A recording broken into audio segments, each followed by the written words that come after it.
Avenida Brasil épisode 149.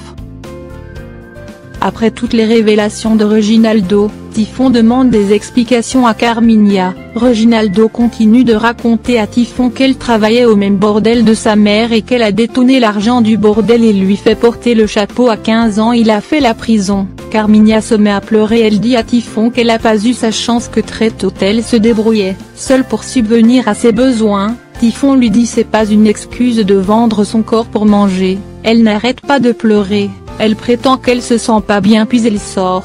Typhon la suit, mais dégronde de son fils pour avoir dénoncé Carminha, s'appuyant sur le fait qu'elle est une mauvaise personne capable de s'en prendre à tout le monde. Carminha s'apprête à monter dans sa voiture quand soudain, Typhon l'attrape par le bras et l'interdit de s'enfuir. Très furieuse, il reproche Carminha d'avoir lui fait passer toutes ces années dans le mensonge et accuse tout le monde à sa place. Carminha réplique c'est du passé, maintenant elle est une personne nouvelle. Elle accuse Nina d'être la personne qui l'envoie l'espionner. Typhon lui dit c'est fini tous ces mensonges. Il avoue d'être au courant. Son père, Santiago est vivant, qui habite pas trop loin d'ici, et lui reproche d'avoir détourné tout l'argent des associations caritatives. Carminha lui demande d'arrêter et dire qu'elle ait honte de son passé et sa vie, que cette Carminha dans le passé est morte, qu'elle est une nouvelle personne. Elle présente des excuses à Typhon et dire c'était une erreur de l'avoir pas raconté son passé parce qu'elle avait pas assez de courage. Elle ajoute la famille c'est tout ce qui compte dans sa vie.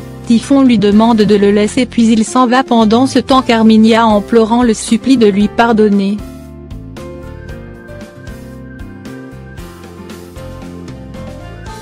Le lendemain, la famille déjeune. Carminha joue la bonne femme prête à servir Typhon. Typhon lui dit qu'il est capable de tout faire seul. Muricy demande à Typhon pourquoi cette mauvaise façon de répondre. Carminha.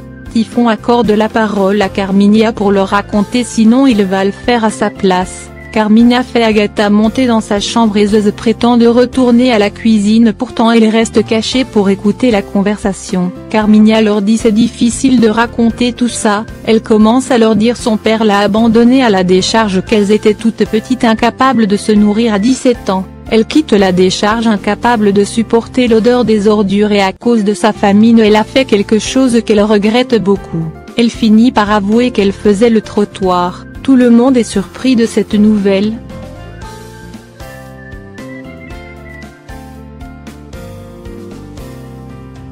Carminha en pleurant les supplie de ne pas le juger. Muricy lui demande de tout raconter en détail. Carminha lui dit c'était difficile, personne voulait lui trouver un emploi parce qu'elle venait de la décharge, qu'elle a vécu longtemps dans la rue, qu'elle était très faible malgré. Elle retourne vers son père, celui-ci faisait semblant de ne pas le reconnaître et le jour suivant elle s'est évanouie de faim dans la rue. C'est à ce moment une femme, propriétaire d'un bordel, a retrouvé et accepté de la nourrir et de se loger. Muricy lui demande si c'était avec cette histoire que Nina lui faisait du chantage. Carminha répond effectivement c'est avec cette histoire horrible qu'elle avait beaucoup de honte à raconter. Elle réclame leur pardon et les supplie de pas l'abandonner comme son père l'a fait. Tout le monde quitte la table l'une après l'autre, la laissant seule. Adoto dit un bain de douche ne suffit pas pour nettoyer les saletés dans cette maison, qu'il faut à la place une piscine bien large. Le Leco rejoint Typhon dans la chambre et l'avertir de pas tomber dans le jeu de cette Carminha qui roule tout le monde dans la farine. Typhon lui dit de ne pas s'inquiéter, que maintenant plus que jamais il a la tête sur les épaules. Typhon l'emmène voir ensuite le coffre de bijoux de Carminha qui est vide alors que tout le temps il lui offre des bijoux. Typhon lui dit, probablement c'est à Marx qu'elles les ont offerts.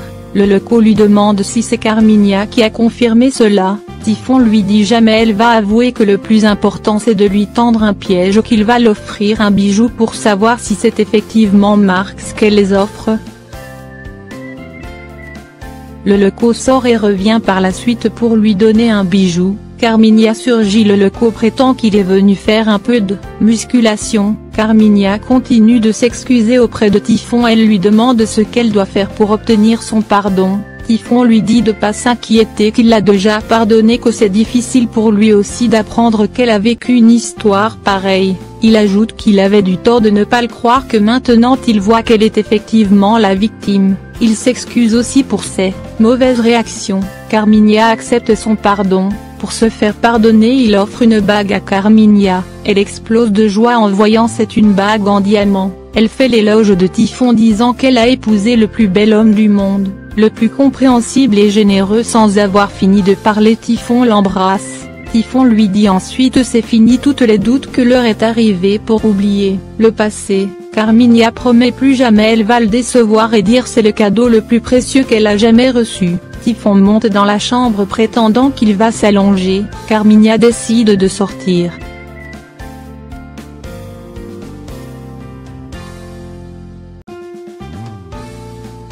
Typhon redescend accompagné de Leleko. Il décide de suivre Carmigna. Arrivé à une certaine distance, il observe Carmigna entrer dans une bijouterie pour vendre le bijou. Suelen de son côté demande à Leandro d'embaucher une cuisinière. Ils discutent ensuite sur le niveau de football dont Leandro qui n'est pas encore à la hauteur pour être titulaire.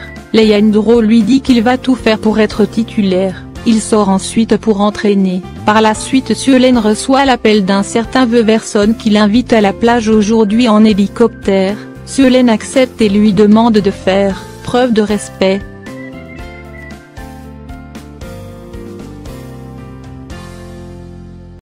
Typhon dans la voiture suit Carmigna jusqu'au yacht de Marx. Carmigna apporte de l'argent à Marx pour se taire et de rester loin de la famille.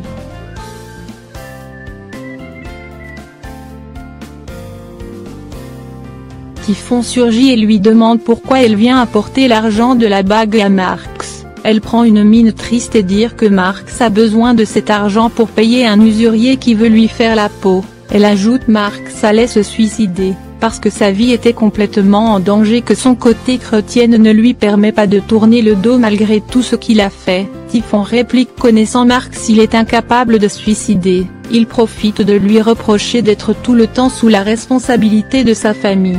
Marx réclame un peu de respect sur son yacht. Typhon veut prendre le reste de l'argent entre les mains de Carmigna mais cette dernière le supplie qu'elle peut se justifier s'appuyant sur le fait qu'elle est chrétienne. Typhon lui dit qu'il est incapable de supporter tout ça après tous ces mensonges. Encore une fois il est sûr que Jorginho a raison sur leur relation depuis l'enfance. Il lui demande ensuite si effectivement Marx est le père d'Agatha et Jorginho. Carmigna très furieuse lui dit c'est absurde de penser toutes ces choses. En pleurant elle dit c'était une erreur de l'avoir caché son passé. Marx le traite de ridicule d'avoir suivi Carmigna. Typhon veut s'en prendre à Marx mais Carmigna lui fait l'écran. Elle rejette la faute sur Rita d'être la déclencheuse de toutes les mauvaises choses qui se passent dans la famille. Typhon lui dit jamais il va lui faire confiance puis il quitte les lieux. Carmigna court pour l'empêcher de partir mais Typhon la repousse. Elle lui demande une seconde chance. Rien de ce qu'elle a dit intéresse Typhon. Il monte dans la voiture et quitte les lieux avec Leleko.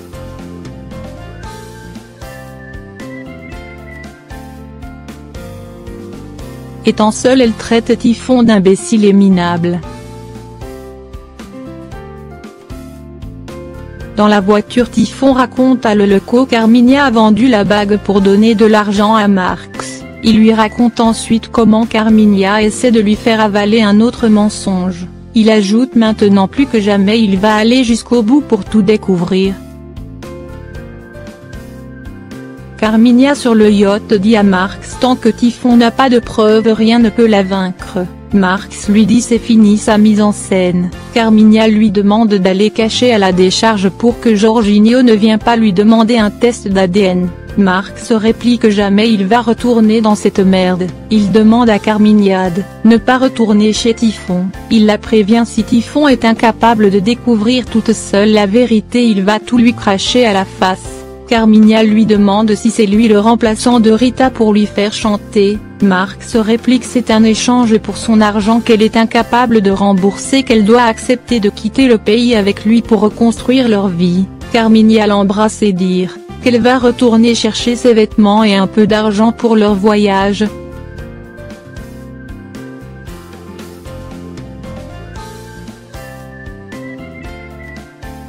Leleko et Typhon débarquent chez Jorginho. Rita veut les laisser seuls avec Jorginho mais Typhon lui dit de rester car il est venu entendre sa version sur l'affaire de Marx et Carmigna. Rita lui raconte que Marx l'a abandonnée à la décharge après avoir comploté contre son père qui est mort par leur faute. Leco lui dit qu'il a « aucun doute ». Il raconte à ces deux que Typhon a surpris Carminha en train de donner de l'argent de la vente d'une bague Typhon lui a offert.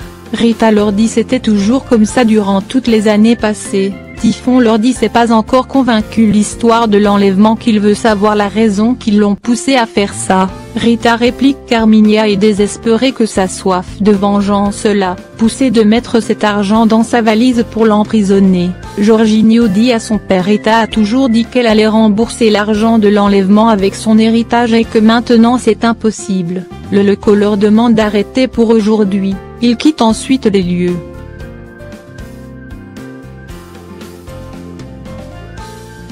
Jorginho très heureux dit à Rita tout va s'arranger très bientôt.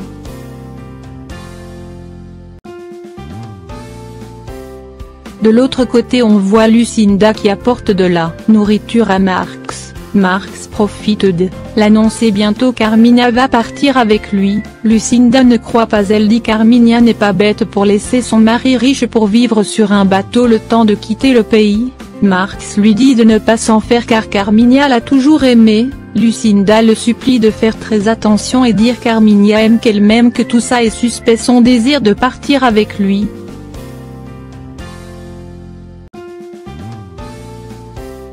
Rita de son côté, discute avec Jorginho sur Marx qui constitue l'obstacle de Carminha dans son plan. Elle dit à Jorginho qu'elle est sûre Carminha est capable de tout faire avec Lucho pour en finir avec Marx.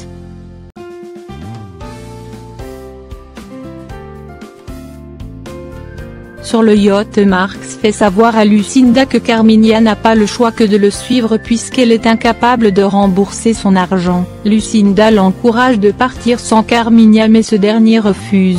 Ivana apparaît Marx se lève elle présente Ivana à Lucinda comme sa belle-mère. Ivana est très surprise d'apprendre cela.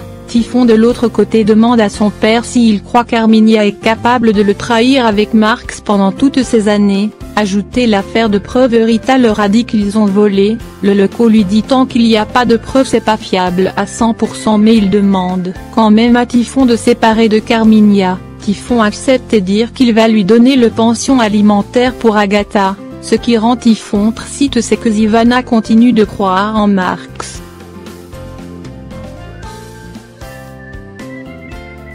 Carminha débarque chez Janaïna, Lucho lui demande de partir pour éviter encore une fois d'avoir des problèmes. Carminha lui demande si il est pas intéressé par la vengeance. Lucho réplique bien sûr il a envie de lui faire payer. Carminha lui demande donc de faire couler le bateau de Marx pour en finir avec lui.